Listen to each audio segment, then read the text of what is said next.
outubro, seja muito bem-vindo ao Plano Anual de Leitura da Bíblia com Lana e Rosânia. E hoje nós vamos iniciar o Evangelho do nosso Senhor Jesus Cristo, segundo escreveu João. Estamos entrando então no último dos 4 evangelhos, capítulo 1 e capítulo 2. Capítulo 1, a palavra da vida. Antes de ser criado o mundo, aquele que é a palavra já existia. Ele estava com Deus e era Deus. Desde o princípio, a palavra estava com Deus. Por meio da palavra, Deus fez todas as coisas, e nada do que existe foi feito sem ela. A palavra era a fonte da vida, e essa vida trouxe a luz para todas as pessoas. A luz brilha na escuridão, e a escuridão não conseguiu apagá-la. Houve um homem chamado João, que foi enviado por Deus para falar a respeito da luz. Ele veio para que por meio dele todos pudessem ouvir a mensagem e crer nela. João não era luz, mas veio para falar a respeito da luz. A luz verdadeira que veio ao mundo e ilumina todas as pessoas. A palavra estava no mundo e por meio dela Deus fez o mundo, mas o mundo não a conheceu. Aquele que é a palavra veio para o seu próprio país, mas o seu povo não o recebeu. Porém, alguns creram nele e o receberam. E a estes ele deu o direito de se tornarem filhos de Deus. Eles não se tornaram filhos de Deus pelos meios naturais, isto é, não nasceram como nascem os filhos de um pai humano. O próprio Deus é quem foi o pai deles. A palavra se tornou um ser humano e morou entre nós, cheia de amor e de verdade. E nós vimos a revelação da sua natureza divina, natureza que ele recebeu como filho único do Pai.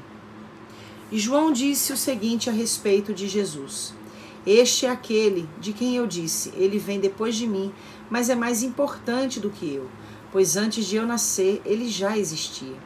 Porque todos nós temos sido abençoados com as riquezas do seu amor, com bênçãos e mais bênçãos. A lei foi dada por meio de Moisés, mas o amor e a verdade vieram por meio de Jesus Cristo.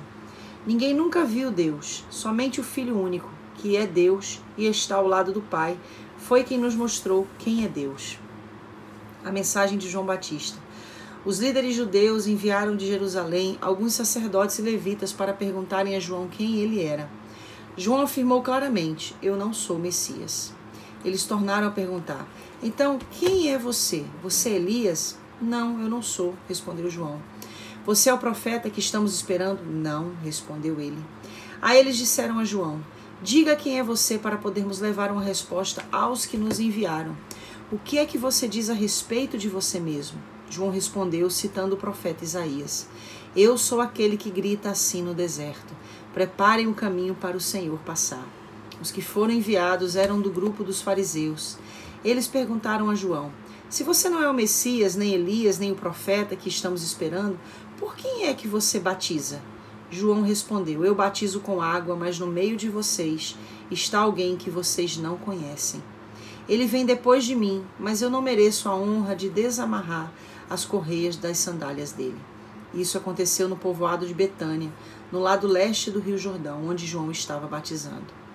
O Cordeiro de Deus. No dia seguinte, João viu Jesus vindo na direção dele e disse: aí está o Cordeiro de Deus que tira o pecado do mundo. Eu estava falando a respeito dele quando disse: depois de mim vem um homem que é mais importante do que eu, pois antes de eu nascer, ele já existia. Eu mesmo não sabia quem ele era, mas vim, batizando com água para que o povo de Israel saiba quem ele é. João continuou: eu vi o Espírito descer do céu como uma pomba e parar sobre ele. Eu não sabia quem ele era, mas Deus, que me mandou batizar com água, me disse: você vai ver o Espírito descer e parar sobre um homem. Esse é quem batiza com o Espírito Santo. E eu vi isso, e por esse motivo tenho declarado que ele é o Filho de Deus. Os primeiros discípulos de Jesus. No dia seguinte, João estava outra vez ali com 2 dos seus discípulos. Quando viu Jesus passar, disse: aí está o Cordeiro de Deus. Quando os 2 discípulos de João ouviram isso, saíram seguindo Jesus. Então Jesus olhou para trás, viu que eles o seguiam e perguntou: o que é que vocês estão procurando? Eles perguntaram: Rabi, onde é que o Senhor mora? Rabi quer dizer mestre. Venham ver, disse Jesus. Então eles foram, viram onde Jesus estava morando e ficaram com ele o resto daquele dia. Isso aconteceu mais ou menos às 4 horas da tarde. André, irmão de Simão Pedro, era um dos 2 homens que tinham ouvido João falar a respeito de Jesus e por isso o haviam seguido. A primeira coisa que André fez foi procurar o seu irmão Simão e dizer a ele: achamos o Messias. Messias quer dizer Cristo. Então André levou seu irmão a Jesus. Jesus olhou para Simão e disse: você é Simão, filho de João, mas de agora em diante o seu nome será Cefas. Cefas é o mesmo que Pedro e quer dizer pedra. Jesus chama Filipe e Natanael. No dia seguinte, Jesus resolveu ir para a região da Galileia. Antes de ir, foi procurar Filipe e disse: venha comigo. Filipe era de Betsaida, de onde eram também André e Pedro. Filipe foi procurar Natanael e disse: achamos aquele a respeito de quem Moisés escreveu no livro da lei e sobre quem os profetas também escreveram. É Jesus, filho de José, da cidade de Nazaré. Natanael perguntou: será que pode sair alguma coisa boa de Nazaré? Venha ver, respondeu Filipe. Quando Jesus viu Natanael chegando, disse a respeito dele: aí está um verdadeiro israelita, um homem realmente sincero. Então Natanael perguntou a Jesus: de onde o Senhor me conhece? Jesus respondeu: antes que Filipe chamasse você, eu já tinha visto você sentado debaixo daquela figueira. Então Natanael exclamou: mestre, o Senhor é o Filho de Deus, o Senhor é o Rei de Israel.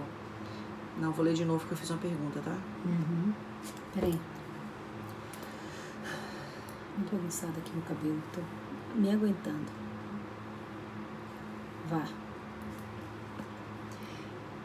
Então Natanael exclamou: mestre, o Senhor é o Filho de Deus, o Senhor é o Rei de Israel. Jesus respondeu: você crê em mim só porque eu disse que eu tinha visto você debaixo da figueira? Pois você verá coisas maiores do que esta. Eu afirmo a você que isto é verdade. Vocês verão o céu aberto e os anjos de Deus subindo e descendo sobre o Filho do Homem. Jesus vai a um casamento.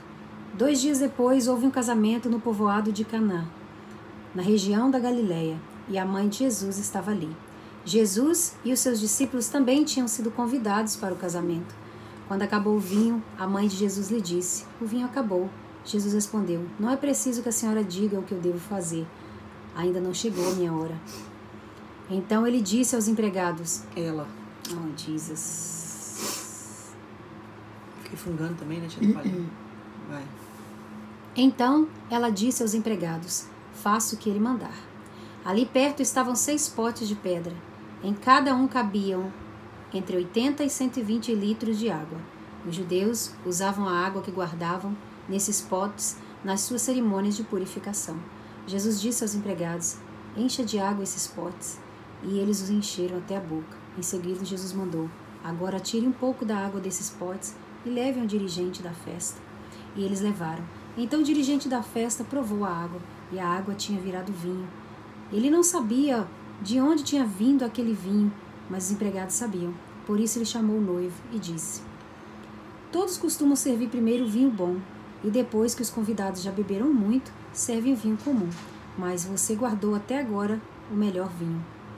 Jesus fez esse seu primeiro milagre em Caná da Galileia.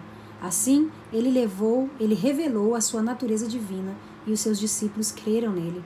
Depois disso, Jesus, a sua mãe, os seus irmãos e os seus discípulos foram para a cidade de Cafarnaum e ficaram alguns dias ali.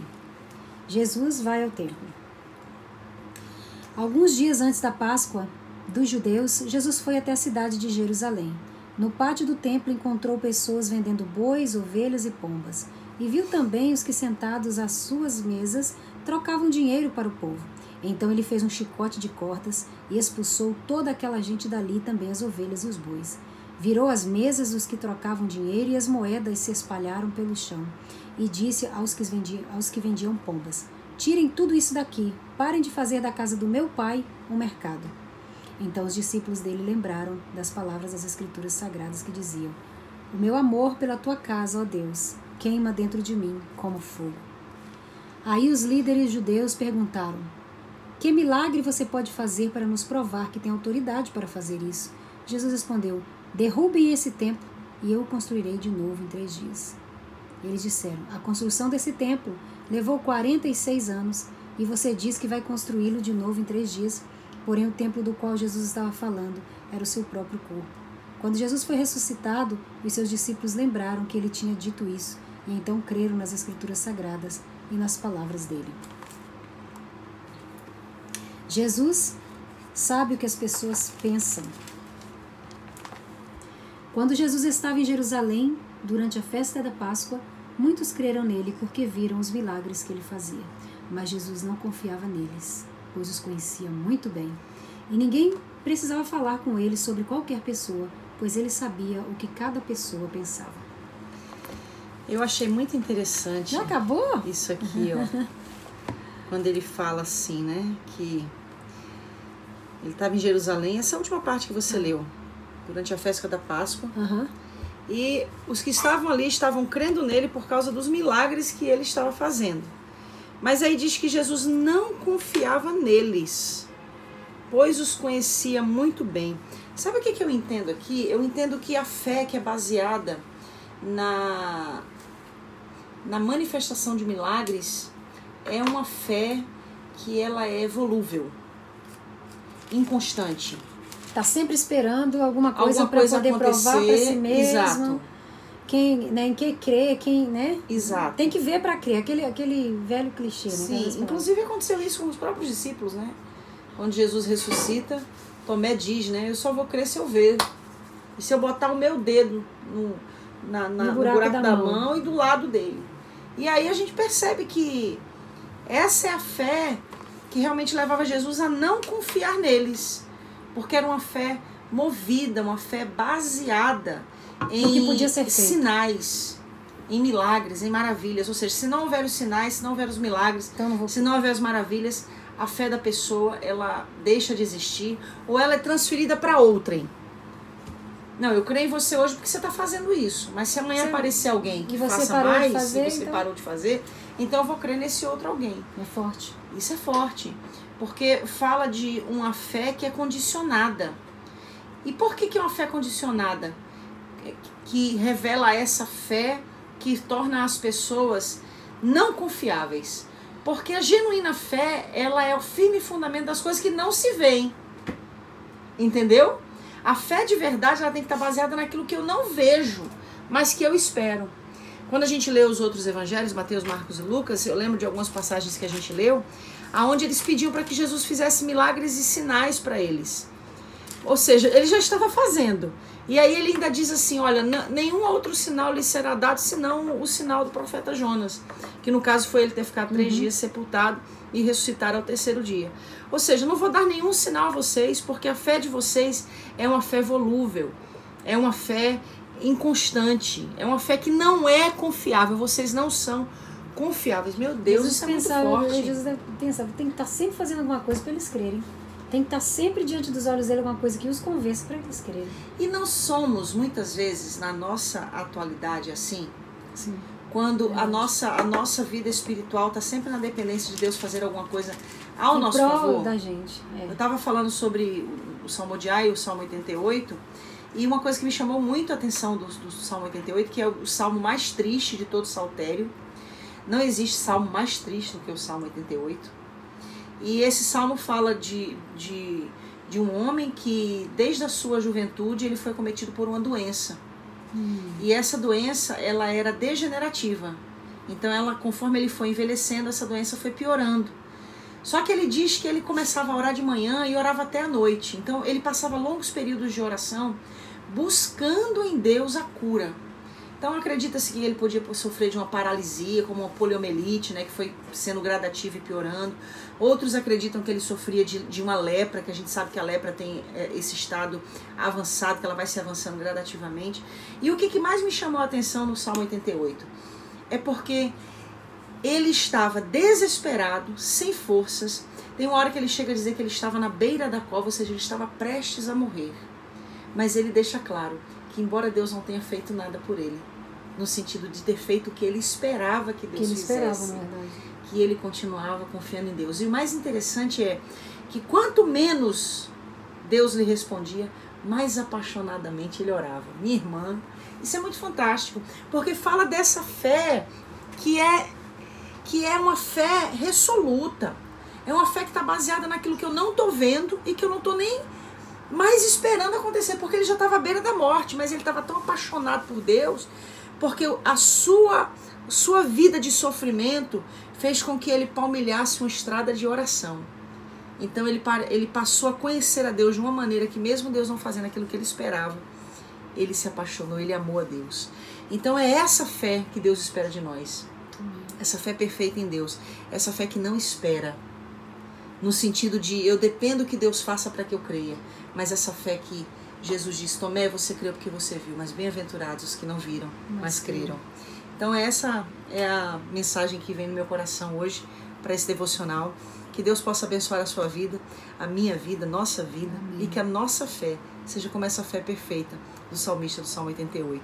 Essa fé que Jesus diz que é a fé que não leva-o a confiar naqueles que a têm, seja a fé que passe longe de nós, mas que a fé que a gente tenha seja a fé que faça com que Deus confie em nós. Amém. Que Deus abençoe sua vida.